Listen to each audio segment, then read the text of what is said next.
Real men, real faith, real issues, real talk. Welcome to King Talks, where perspectives from the culture, the streets, the boardroom, the classroom, and the church collide as we represent and empower Black men, Black families, and the Black community. Your hosts are True Pettigrew, Adam Coleman, and Aaron Carr. Brothers, the floor is yours. Hello. Welcome to King Talks Radio, everybody. King Talks, both brought to you by Holy Culture Radio. I am one of your co-hosts, True Pettigrew. Very excited to be here. Hey, man, I missed a session or two, man. I missed my brothers, but it's good to be back. Yes, I'm back in the building, back outside. Wherever y'all want me, that's where I am. So, fellas, what's good? Oh, let me introduce my co-host. Introduce my co-host properly. My man, Apple Scrabble, Adam Coleman. What up, bro? And Pastor Aaron Kia. Yes. There it is. Welcome back. Welcome back. Hey, man, I'm glad to have you back, True, man. 'Cause I don't know if you noticed, man, but when you go, man, they be treating me dirty out here, bro. You know what I'm saying? I be messing up the intros and stuff like that. They all got jokes. You know what I mean? Everybody got something to say, man. It's a cold world out here, bro. It's cold. No, I got you. I got you back, man. I ain't gonna let them beat up on you, bro. I ain't gonna let them beat up on you like that, man.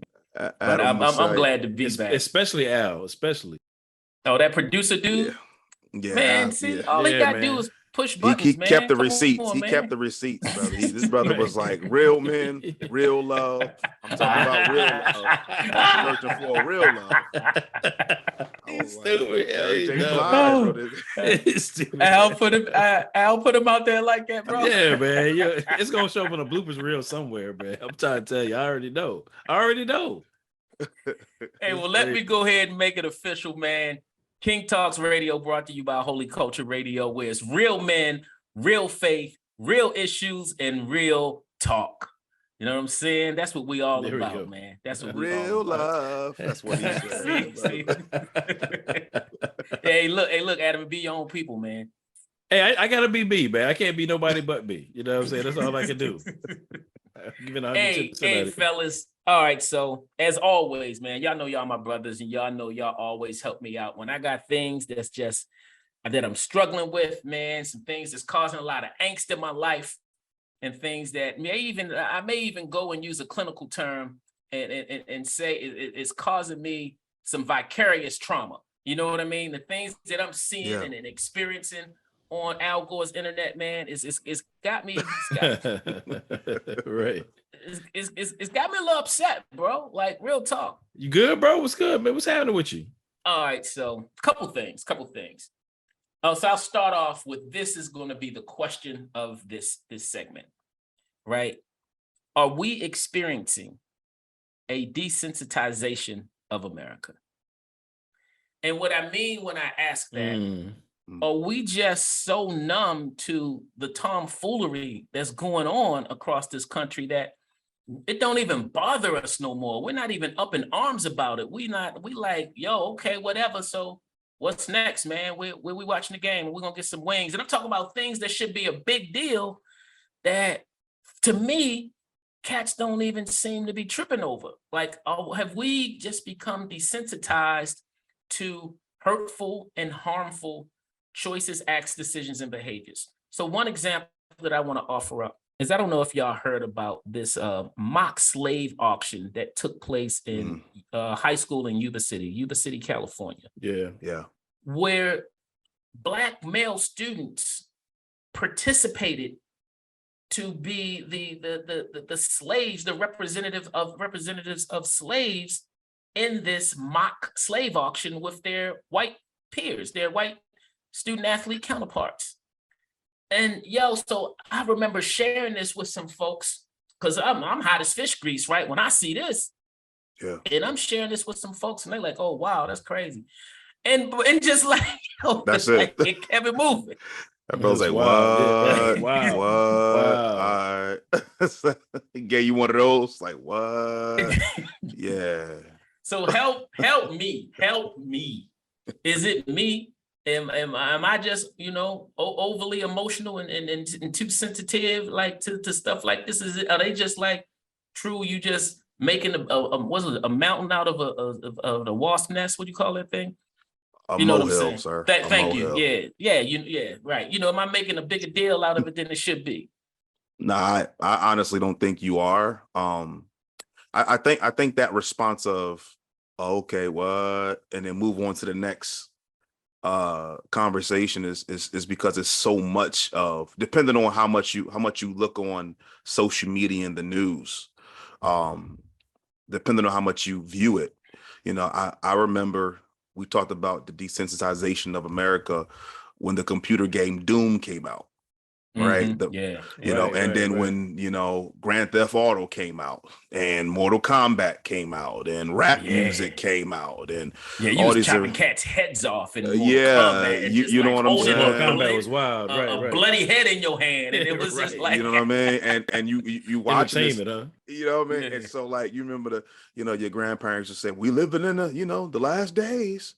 We've been saying that for a long time, and the desensitization, I got to catch that. But this real life though, Pastor. I mean, I get the Mortal Kombat and the Grand Theft, but this real life, B. And in light of everything, but go ahead. Is it though? I mean, it is, but to these young guys, to your point, like, I don't think that they understand that though. Like, the history is so distant to them. You know what I'm saying? That it might as well have been, I don't know, 600 years ago, 1,000 years ago. Like, it's not real to them. You know what I mean? So and I mean, for me, and I hate to even say it this way, but my expectations for, the white young men isn't super high. I mean, things like that happen all the time in terms of how they joke about slavery. I mean, we've seen things like that before, but when it comes to the young black men, like, that right there to me is what sets it off. It's like, you clearly don't get the reality of your own heritage. You know what I'm saying? Like, I mean, it wasn't super long ago that somebody in your family was in that position. Historically speaking, it was yesterday.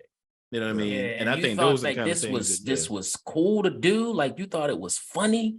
You felt like, I don't even know what the expectation was, man. But maybe you bring up a good point, Adam. Like, they don't understand the history enough, the historical context enough to recognize the damage, the hurt, and the harm that reenacting something like this in such an insensitive way, right? Well, in a dismissive way, that how hurtful that maybe they just that ignorance, right? Not derogatory. I'm sure they're intelligent young. I'm saying lack of knowledge and understanding, right? Maybe they're at least in that area. Yeah, exactly. In that area. Right. Well, but then that goes into a whole bigger conversation. There's this argument and this debate about, critical race theory and those different things in education, where if these kinds of things are tapped into and truly discussed in the trueness of slavery and what happens when you talk about slavery, then that's a different conversation. But because that's not happening,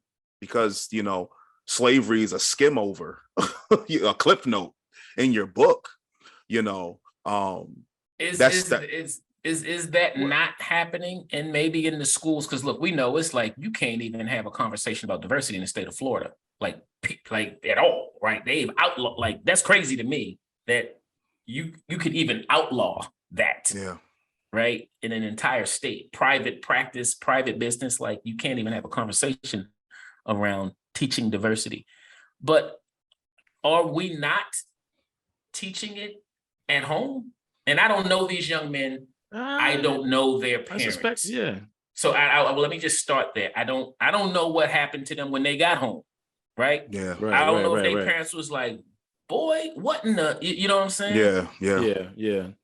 Well, I mean, I suspect that, maybe they aren't being, I'll just say maybe not them specifically. Well, probably them specifically, but as a culture, I don't think that we do a good job of teaching our history and heritage. I think that there's kind of been a fading of really understanding it. You know what I mean? Like, we may know some headlines of our history, but I think most of us really aren't well acquainted with enough of our history and heritage and its present day significance. I'm saying why it's significant today. You know what I mean? Like, we somehow there's this idea that, that was yesterday or something like that. Now, granted, maybe some of that's changed in 2020, moving forward, and just things, just kind of recent years, there's more awareness. But I think that there's a lack of awareness. But here's the flip side of it is too, though, is that we know based upon how just social scientists, we know that our brains, we're wired in such a way that we want to belong. We want to be part of a group.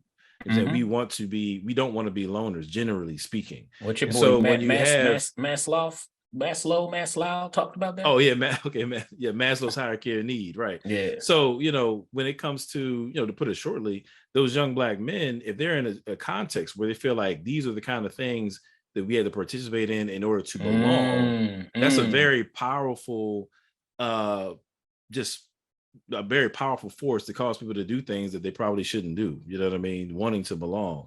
And so but that's a real human need, though. Like it is, a sense of belonging is a real human need, right? It For is. all of us. But to what extent though? Because no, I feel you. You get what I'm saying? I mean, where's the individuality that comes with that, specifically when it comes to when things are going wrong? I remember the hazing incidents in the past, with frats, brothers just going again, a desire for a sense of belonging, right? Yeah. Something bigger than that's the myself. thing. When it's unhealthy, if you have this desire, sense of belonging, and you want it in an unhealthy way, then it can cause you to be unsensitive to things that you should be sensitive to. You know what I'm saying? Like you're willing to overlook offenses and overlook things that are really not right in order to be a part of the group. You see what I'm saying? I don't want to go into territory where I have no expertise, but when I hear the two of you say that, unhealthy relationships based on a sense of belonging, it really makes me think of abusive relationships. Yeah. When you want to want to feel that sense of belonging, you want to feel that love so bad that you're willing to compromise, what a healthy relationship should be to stay in that place where you feel loved and you feel like, you're wanted, so maybe now, like, do we as Black Americans, wait a minute now. Oh man, see, I'm about to. I see the wheels turning, bro. I see the wheels turning. You know what I mean? Brother said, we? That's hard. Put that pause. It's time to think about that one. The hard we. No man. So he said the hard we. Well, I'm gonna save this for the next segment because we're about to take a quick commercial break so we can pay y'all big salaries, right? But think about this. Do we as Black Americans find ourselves in somewhat of an abuse? Are we in an abusive relationship with America as Black Americans, right? It's a deep question. Yeah. So ponder on that, right? Ponder on that for a second while we go to a quick break. Y'all listen to King Talks Radio, brought to you by Holy Culture Radio. I am your co-host, True Pettigrew, joined by my brothers in Christ, Adam Coleman and Pastor Aaron Carr. And when we come back, we're going to dive into that question. Are we as Black Americans in an unhealthy relationship, or dare I say, an abusive relationship with America?